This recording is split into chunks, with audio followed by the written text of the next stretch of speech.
Dan menyelamatkan anak-anak Kabupaten Probolinggo bebas stunting.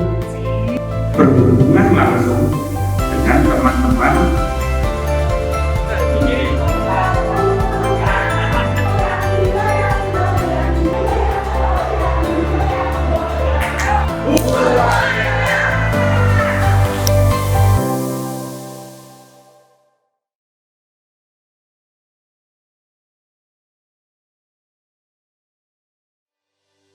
Selamat pagi semuanya. Assalamualaikum warahmatullahi wabarakatuh.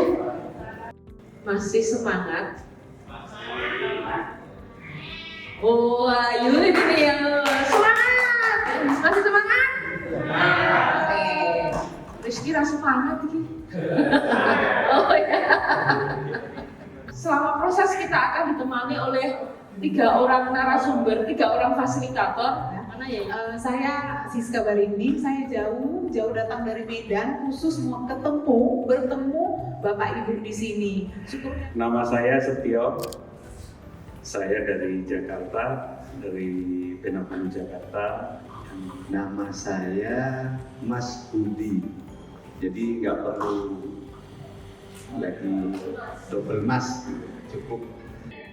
Saya kebetulan di Probolinggo ini sedang membantu mengisi pelatihan training advokasi anggaran untuk teman-teman penyandang disabilitas di Probolinggo. Kami bertiga ini kan sangat awam berkaitan dengan pemenuhan kebutuhan teman-teman. Tetapi di sisi yang lain kita juga pengen belajar banyak, sehingga jangan sungkan untuk mengingatkan kami harusnya begini mas, harusnya begini gitu ya. Peserta pelatihan ini dari 5 organisasi, ada 2 dari organisasi kemasyarakatan ya, ada dari Muslimat dan ada dari LPA, Lembaga Perlindungan Anak. Nah, yang sementara yang 3 itu dari organisasi penyandang disabilitas, ada dari Pertuni, ada dari PDK Pro untuk disabilitas Daksa, dan kemudian ada satu lagi dari Gergatin. Secara umum kita juga tahu ya, keterlibatan masyarakat dalam perencanaan penganggaran itu masih terus perlu ditingkatkan, karena bagaimanapun keseimbangan aktor pembangunan dalam hal ini masyarakat, pemerintah dan swasta dalam proses pembangunan di sebuah wilayah itu penting. Nah, khususnya bagi teman-teman disabilitas itu juga penting untuk bisa mendapatkan ruang untuk memperjuangkan hak-haknya. Karena teman-teman penyandang disabilitas ini juga warga negara yang sama-sama memiliki hak dalam ruang pembangunan gitu. Teman Gergatin mau belajar tentang anggaran karena mau tahu untuk anggaran disabilitas itu sebenarnya berapa. Tujuannya itu untuk mengetahui adanya sumber APBD itu dari mana saja dan digunakan untuk apa saja, serta siapa saja yang berhak untuk menerima dan menggunakan APBD tersebut. Agar bisa mengelola keuangan organisasi, agar bisa mendapat dana hibah.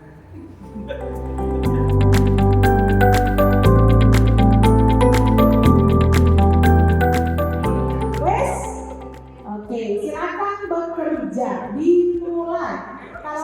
Selama 3 hari ini, tanggal 1 sampai 3 Agustus 2002 ini, kita menyampaikan cukup banyak ya, mulai dari filosofi kenapa perlu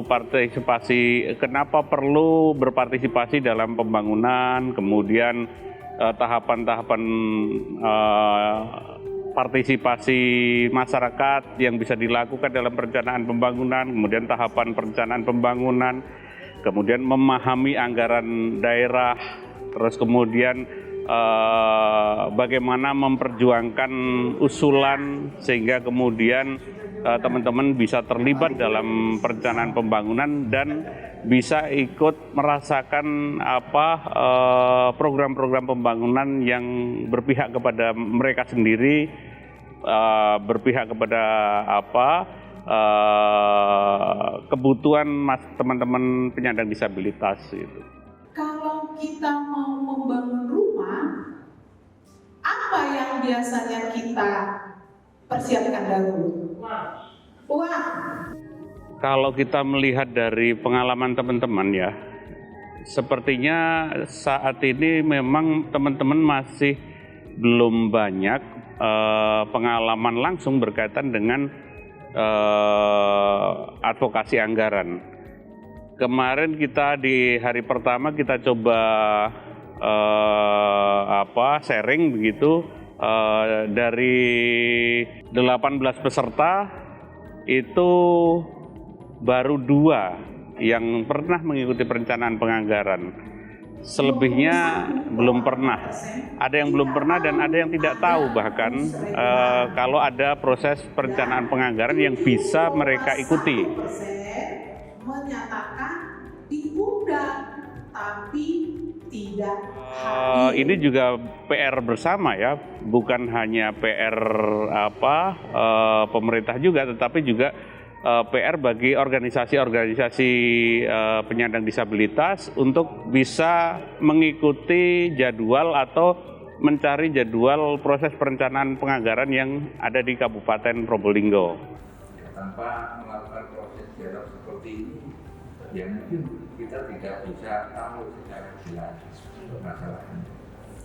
Selain kita perlu memahamkan sesuatu, khususnya terkait dengan advokasi anggaran ini kepada teman-teman atau masyarakat yang memang masih belum pernah sama sekali, itu juga ada PR tersendiri untuk memberikan pengetahuan yang cepat, pengetahuan yang lebih mudah dipahami, tetapi juga kita menyampaikannya kan juga harus pelan-pelan dan sesuai dengan kebutuhan ya. Jadi misalnya untuk teman-teman Gergatin ya kita harus pelan-pelan menyampaikannya sehingga apa yang disampaikan itu juga sampai kepada mereka. Termasuk juga dengan teman-teman Pertuni. Bagaimana kemudian ketika kita menyampaikan ilustrasi-ilustrasi itu juga perlu kita jelaskan sehingga kemudian teman-teman Pertuni bisa menangkap apa yang kita sampaikan gitu. Itu bukan kendala sebenarnya, tetapi itu tantangan bagi fasilitator untuk menyampaikan hal tersebut. Kalau harapan saya sih sebagai orang lembaga, orang Penabulu gitu ya, teman-teman peserta ini tidak sungkan untuk terus menjalin komunikasi karena bagaimanapun pelatihan 3 hari ini sangat terbatas, tetapi kemudian kalau teman-teman tetap bisa menjalin komunikasi baik dengan Penabulu maupun dengan lembaga-lembaga yang lain yang memiliki pengalaman terkait dengan advokasi anggaran, itu teman-teman akan ada rujukan atau ada informasi-informasi yang lain yang bisa didapatkan sehingga perjuangan teman-teman disabilitas di Probolinggo yang ingin berpartisipasi dalam perencanaan penganggaran daerah yang waktunya juga masih panjang ini bisa banyak teman, bisa banyak pihak yang ikut berpartisipasi atau ikut membantu begitu.